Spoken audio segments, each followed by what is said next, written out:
Olá pessoal, tudo bem? Meu nome é Paulo César, PC, professor de Geografia. Você sabe quais são os elementos do clima? Então, vamos à aula. Os elementos do clima, eles são os atributos básicos que definem o tipo climático de uma determinada região.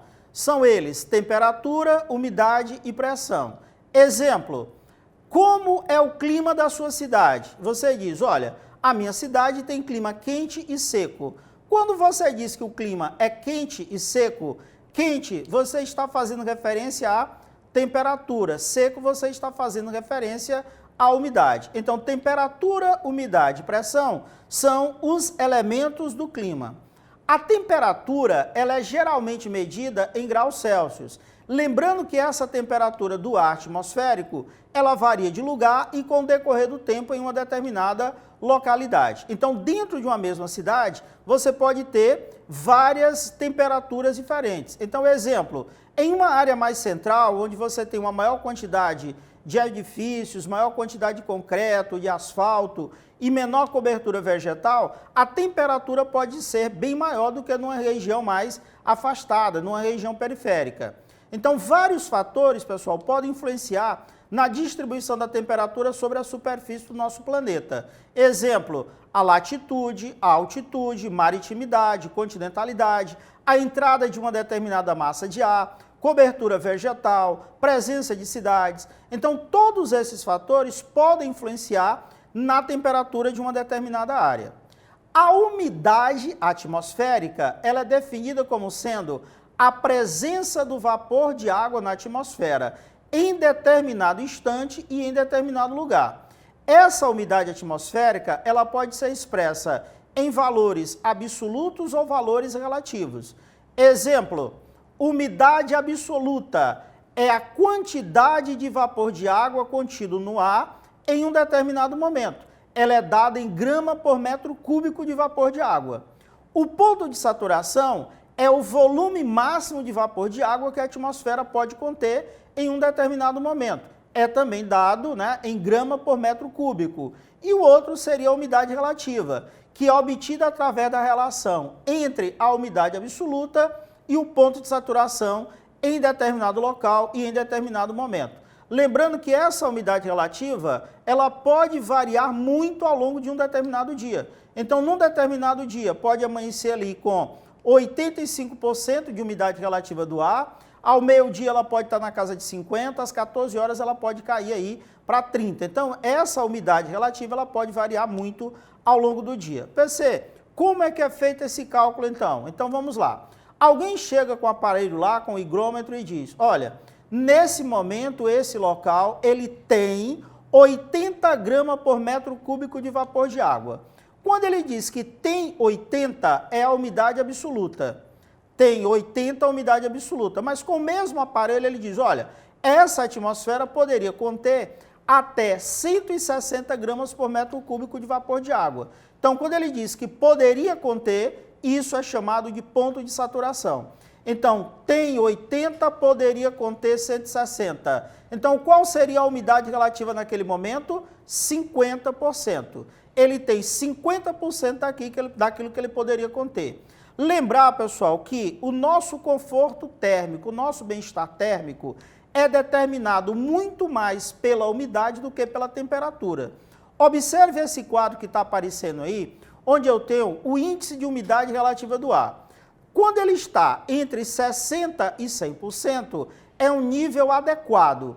Quando ele está abaixo de 60%, é o nível adequado para a saúde humana, sendo caracterizado da seguinte maneira. Entre 20 e 30 é o nível de atenção, entre 12 e 20 é um estado de alerta e abaixo de 12 é uma situação de emergência. Lembrando que essa umidade relativa do ar, ela cai muito no Brasil no período do inverno. Por que no período do inverno, PC? Porque a maior parte das chuvas que ocorrem, especialmente na parte central do nosso país, ocorre na época do verão, de dezembro a março. Então, no segundo semestre do ano, essa umidade relativa do ar ela cai na maior parte do território brasileiro.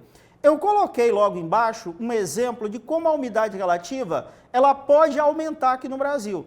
Observe que eu coloquei uma seta partindo da Caatinga em direção à Amazônia. Então, da Caatinga em direção à Amazônia, essa umidade relativa do ar, ela vai aumentar gradativamente. Então, cidades localizadas no interior, como exemplo Brasília, Teresina, são cidades que apresentam normalmente uma umidade relativa do ar muito baixa. Então, estão sob o efeito da chamada continentalidade. Então, vamos lá.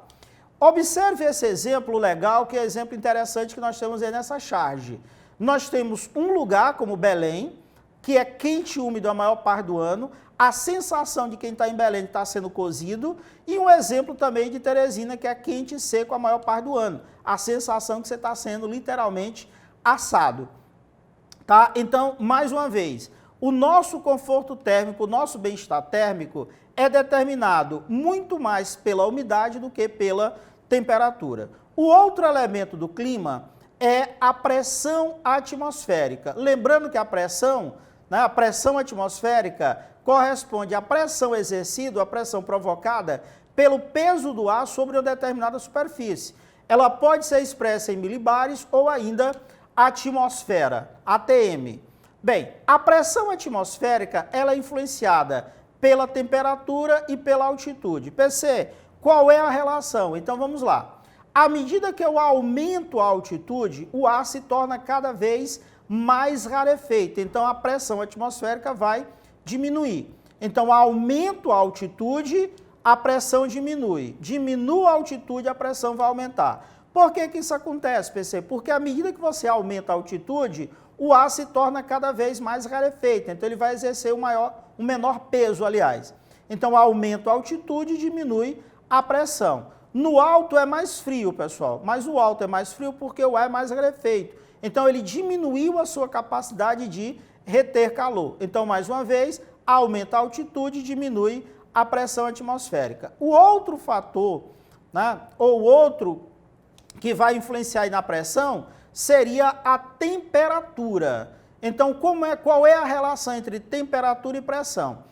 Em lugares na mesma latitude e na mesma altitude, aquele que tiver a menor temperatura terá uma pressão maior. Então, observe que nos lugares mais frios, você tem maior pressão. E um exemplo que eu coloquei é o deslocamento do vento.